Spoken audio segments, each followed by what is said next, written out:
Hola, ¿qué tal? ¿Cómo estás? And welcome back to Spanish Lessons with Professor Jason. What I'm going to talk about today is the present subjunctive. Many of you have heard about the subjunctive, or if you're taking Spanish classes, you've dealt with subjunctive. In this lesson, what I want to present are simply the basic conjugations, the forms of the present subjunctive in Spanish, how to form the verb tense. I'm not going to go too much into when the subjunctive is needed, which is very important, but I'll record a separate lesson on the use of the present subjunctive. So this lesson focuses primarily on how to form the verb forms, the conjugations, in the present subjunctive in Spanish, okay? All right, here we go. But before I go into the different forms of the subjunctive, I want to explain just briefly when the subjunctive appears and sort of what the subjunctive is. You're going to see the subjunctive in Spanish in certain phrases, certain constructions, where we have two clauses, a main clause and a subordinate clause. Okay, that might not mean much, but that's what the examples are for. We're going to have a subject. This is the typical syntax of the subjunctive in Spanish. We have a subject and a verb, such as yo quiero. Then we have the word que, typically, and then the dependent clause, a second subject which needs to be different to trigger the subjunctive. So here we have yo, then we have que, then we have a second subject, tú, and then another verb, aprendas in this case. Yo quiero que tú aprendas. Quiero que tú aprendas. Here, this last verb is the one that actually appears in the subjunctive. All right? So again, main clause separated by que, and then a dependent clause. In this case, the verb in the main clause is querer. That's not in the subjunctive, that's in the indicative, what you're used to, yo quiero. But this verb triggers that we have the subjunctive in the second clause, okay? And I'm going to record another lesson that talks more about why we use the subjunctive. The important thing is that we're going to talk about the form of the verb that actually appears in the subjunctive, okay? You may notice that aprender is actually an ER verb. But when it gets conjugated in the subjunctive, it takes an AR verb ending, aprendas, okay? And that's basically the crux of conjugation in the subjunctive.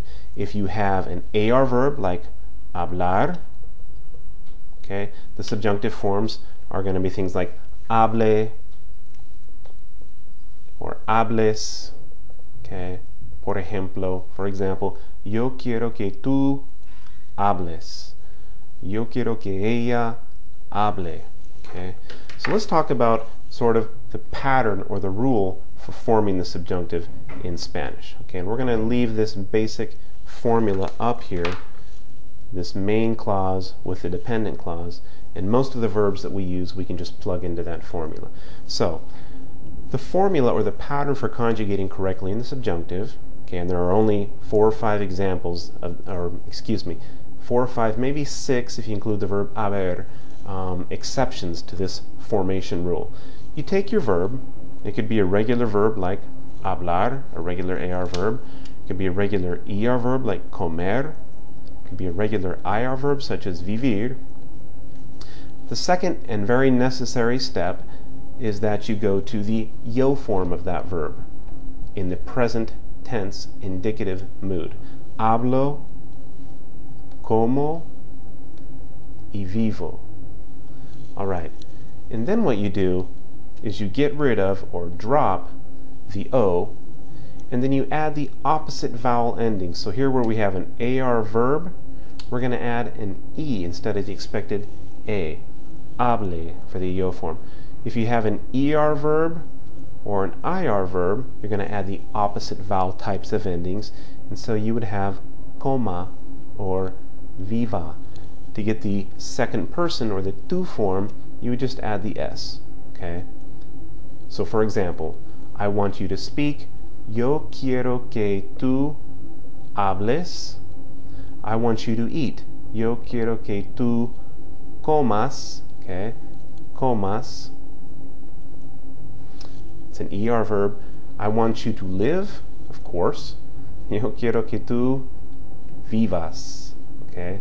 So basically what we're seeing is the opposite vowel types of endings on these verbs. All right? And this is the pattern for any regular verb in Spanish in the present tense. Okay, you go to the yo form, you take off that o, you add the opposite vowel endings. Okay, and the pattern is also works with irregular verbs or verbs that might have just an irregular yo form. For example, the verb salir. Okay, salir is a pretty regular verb, except that its yo form is irregular, and that's why this step cannot be skipped. You always have to go to the yo form first. Okay, another similar verb might be tener, which has stem changes, but it also has an irregular yo form, tengo. So we cannot skip this step because this is the basis for our subjunctive. We go to salgo y tengo. We get rid of the o in salgo and tengo. Since they're IR and ER verbs, they're going to have opposite vowel endings. Yo quiero que tú salgas. Yo quiero que tú tengas. Okay, those would be the proper subjunctive forms. Okay, and again, just to give you an example, right? The endings for salir would be something like yo salga, tú salgas, él salga, nosotros salgamos, ellos salgan. Okay, so those are your endings for ER and IR verbs in the subjunctive.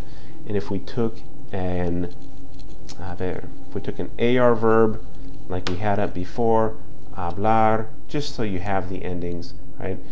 Yo hable, tú hables, él or ella hable, hablemos, nosotros, subjunctive, and they or you guys hablen. Okay, so those would end up being the endings, the opposite vowel endings that I've been talking about.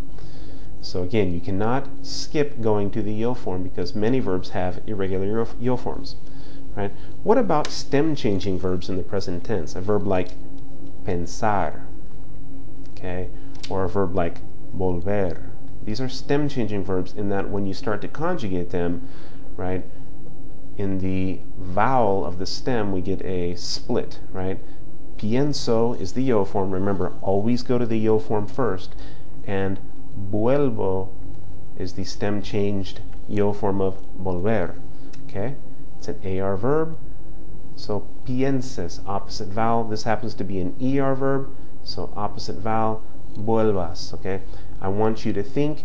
Yo quiero que tú pienses. I want you to come back to return. Yo quiero que tú vuelvas. All right. So we're going to the yo form always, dropping the o, and adding the opposite vowel ending for that particular subject pronoun. All right. And then the final thing I wanted to show you for as far as the forms or the conjugations for the subjunctive would be the irregular verbs. Okay. These are verbs that don't fit the pattern I just showed you, in that you don't get to the proper subjunctive form by conjugating in the yo form of the present indicative, because normally to follow the pattern you would go to doy, you would go to soy. These are the regular present, right, for these verbs, stoy, and this one is say. Notice they're all irregular in the present tense also, but this is not where we get their subjunctive forms. Okay, so the proper subjunctive for dar is de. Again, this is just the yo form that I'm showing. You can sort of figure out the other forms. Here it's sea, vaya. You might have heard the expression vaya con Dios, esté, and for saber, highly irregular form, sepa. Okay, and then you would just add on the other, you know, to make it the two form, des, seas, vaya, estés, sepas. Okay, so what we've seen, if you want to go back and rewind and review this video, is we've seen how to form the present subjunctive for regular AR, ER, and IR verbs, for verbs with irregular yo forms like tener and salir, for stem changing verbs like pensar and volver, and also I've shown you the 5 verbs that have completely irregular or rule-breaking formation patterns for the present subjunctive in Spanish. Like I said, later on I'll upload another lesson that talks more about the situations that require the use of the subjunctive. I just wanted to focus just on the forms here. Thanks a lot. Hope this has been helpful. This has been Professor Jason.